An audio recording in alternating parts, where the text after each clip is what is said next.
자, 여러분 안녕하십니까? 청소년 복지 5주 두 번째 강의 시작해 보도록 하겠습니다. 이번 시간에는 지난 시간에 이어서 청소년 복지 개별 실천 두 번째 시간으로 전반적인 이론들 조금 살펴보시고요. 그 다음에 개별 상담의 과정 어떻게 진행되는지, 그 다음에 청소년 개별 실천의 개입 전략들 간단하게 살펴보시도록 하겠습니다.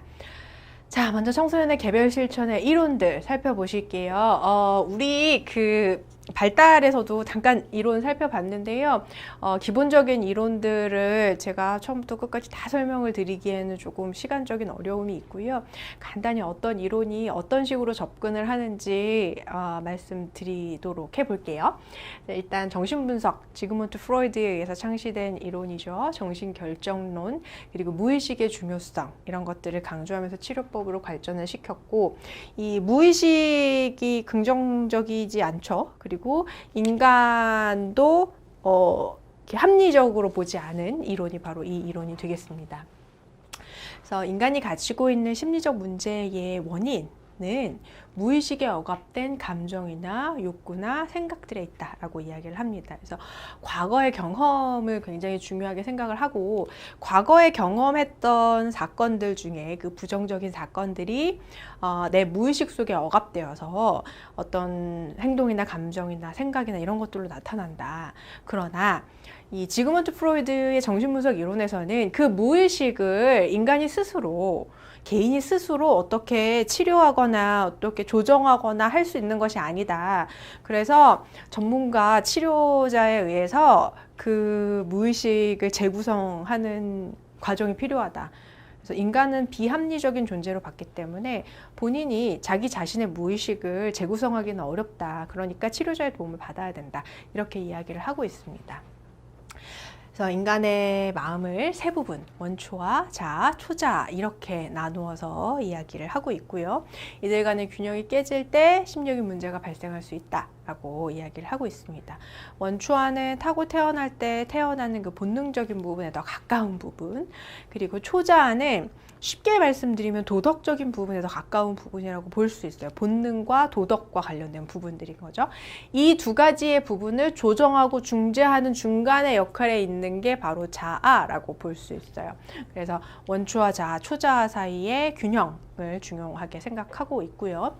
심리적 갈등으로부터 자신을 보호하기 위해서 사용하는 다양한 방어 기제들 중에 상당수가 자신의 문제를 제대로 보지 못하게 한다. 그래서 방어 기제에 대해서 프로이드도 이야기를 하고 에릭슨도 이야기를 하고 몇몇 학자들이 이야기를 했는데요. 프로이드는 이 방어 기제를 긍정적으로만 보지는 않았어요. 부정적인 부분이 훨씬 더 많다라고 이야기를 하고 있습니다. 그래서 이 방어 기제들이 어떤 것들이 있는지 한번 살펴보실게요. 먼저 첫 번째는 억압입니다. 의식하기에는 현실이 너무 고통스럽고 충격적이어서 무의식 속으로 억눌러 버리는 걸 말해요.